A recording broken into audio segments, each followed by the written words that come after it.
یقیناً یہ فتنوں والا دور ہے، آزمائشوں والا دور ہے، دین پر چلنا بڑا مشکل ہو گیا ہے، دینداری پر باقی برقرار رہنا، جمے رہنا بہت مشکل ہو گیا ہے۔ ہم تو دیکھ رہے ہیں کہ اچھے بھلے تھے، اچھے گھرانے کے تھے، بیٹھے بیٹھے صبح مومن شام میں کافر مرتد، شام میں مومن صبح کافر مرتد ہو رہا ہے۔ یہ اپنی آنکھوں سے ہم دیکھ رہے ہیں، پچھلے زمانے کی بات نہیں ہے، حالیہ عرصے میں ہو رہا ہے۔ لیکن آپ کو معلوم ہونا چاہیے کہ اللہ تبارک و تعالیٰ بدترین لوگوں کے متبادل کے طور پر، بدترین لوگوں کے ریپلیسمنٹ میں جس قوم کو لایا اس قوم کا نام ہے قوم مہدویہ۔ اللہ نے بدترین کے مقابلے میں بہترین بنا کر لایا ہے، لیکن بدترین لوگوں کے مقابلے میں لائے گئے بہترین لوگ بھی کب بدتر ہو جاتے ہیں، بدترین کب بن جاتے ہیں؟ میرے آقا امامنا و سیدنا حضور مہدی موعود علیہ الصلوۃ والتسلیم 550 سال پہلے اپنے وصال مبارک سے عین قبل فرما دیا تھا۔ کیوں کہ امامنا مہدی علیہ السلام ارشاد فرمائے کہ بندہ ایمان تقسیم کرتے ہوئے آیا اور بھائی عیسیٰ آئیں گے تو ایمان چھینتے ہوئے آئیں گے۔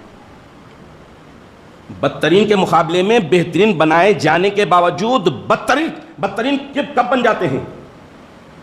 وصال مبارک کا موقع ہے، امامنا مہدی علیہ الصلوۃ والتسلیم کی مہدیت موعودہ کی حقانیت کے لیے اب بھی اس سے بڑھ کر اور کیا ہونا چاہیے کہ وصال مبارک سے عین پہلے مہدی علیہ الصلوۃ والتسلیم جب حضرت بندگی میاں شاہ نعمت مقراض بدعت رضی اللہ تعالیٰ عنہ کے رونے کے بعد ارشاد فرماتے ہیں کہ میاں نعمت کیوں رو رہے ہو، کیا وجہ ہے، کیا پرابلم ہے، کیوں رو رہے ہو؟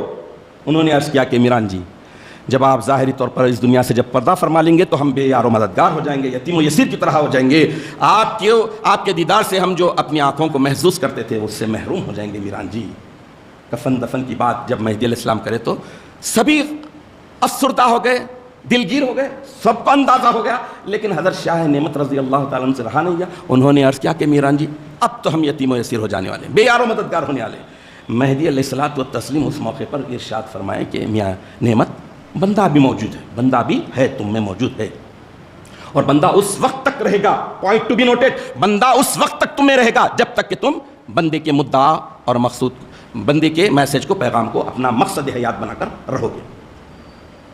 اب یہاں تک بات تو ٹھیک تھی، بندے کی روش پر جب تک تم چلو گے، مدعا اور مقصود کو پیش نظر رکھو گے، اس وقت تک بندہ تمہارے درمیان ہے، ابھی رونے کی ضرورت نہیں ہے۔ بندے کی جدائی کے آثار، بندے کی جدائی کی نشانی اور رونے کا وقت میاں نعمت کون سا ہے؟ ذرا سنو میاں نعمت۔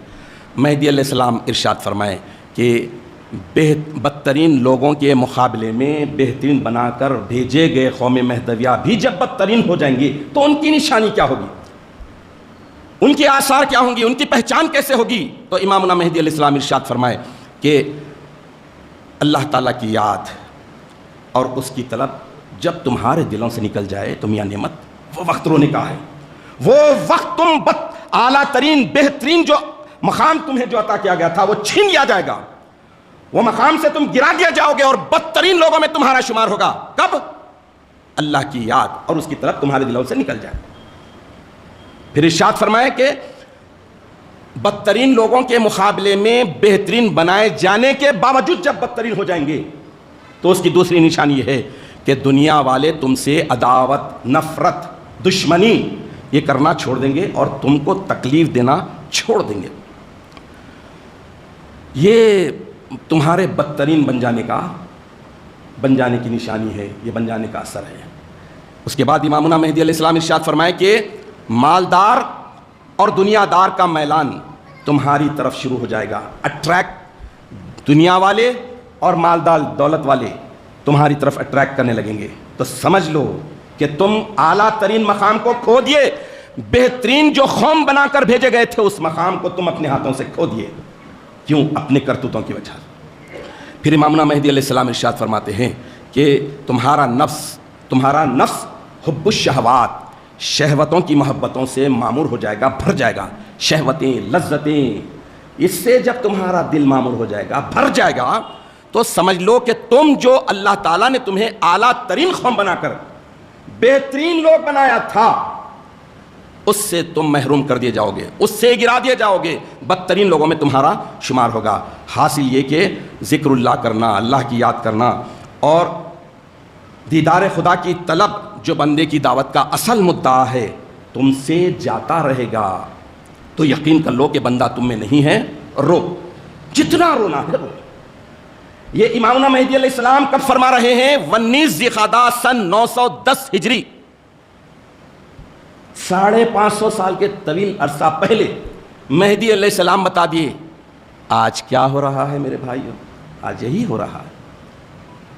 جو دینداری اور دین پر جمے رہنے کی سب سے بڑی صفت ہے محبت اللہ کی، اس ایک اللہ کی محبت کو چھوڑ دیے فلاں کی محبت، فلاں کی محبت، اس کی محبت، اس کی محبت، جہ کی محبت، منصب کی محبت، یہ ہو گیا ہے۔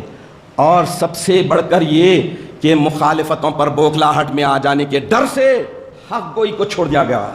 حق پر ہے، محبت الہی جن کا سب سے بڑا ترا ہے اسے چھوڑ دیے ہیں، جس کی وجہ سے یہ ہو رہا ہے۔ آج یقیناً بہت ساری ایسی چیزیں ہو رہی ہیں، اور افسوس کی بات یہ ہے کہ مہدی علیہ السلام کا یہ فرمان تو برحق ہو گیا۔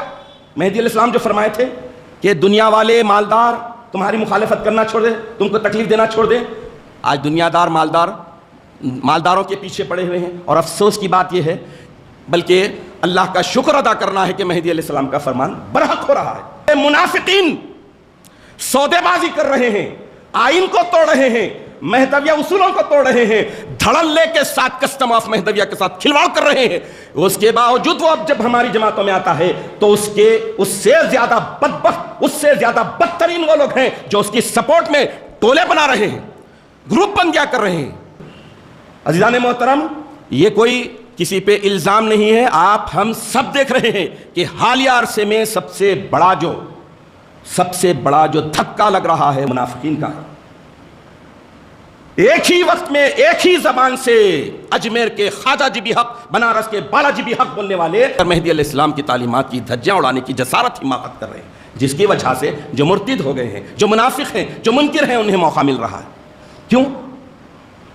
علل اعلان ڈنکے کی چوٹ پر دنیا کے سامنے مہدویہ کسٹم کے خلاف جاتے ہیں، ان کے خلاف اظہار کرنے پر، ان کے خلاف بولنے پر، حق گوئی کرنے پر، اس سے ترک مراسم کرنے کے بجائے جو حق گوئی کرتا ہے اس کے خلاف ٹولہ بنایا جاتا ہے۔ اس سے حق گوئی کرنے والا کبھی بھی نہیں ڈرے گا، کبھی بھی نہیں ڈرے گا۔ کیوں؟ دین پر چلنا مشکل ضرور ہے، لیکن دینداری پر جمے رہنا مشکل ضرور ہے۔ لیکن اگر دینداری میں مزہ آئے، دین پر چلنے میں مزہ آئے، اللہ کی محبت میں لذت آنے لگے، اور دین حق کو حق جانتے ہوئے اس کے اظہار پر اللہ تعالیٰ نے کمانڈ دیا ہے، اظہار کی طاقت اور حوصلہ دیا ہے، تو فخر کرنا چاہیے۔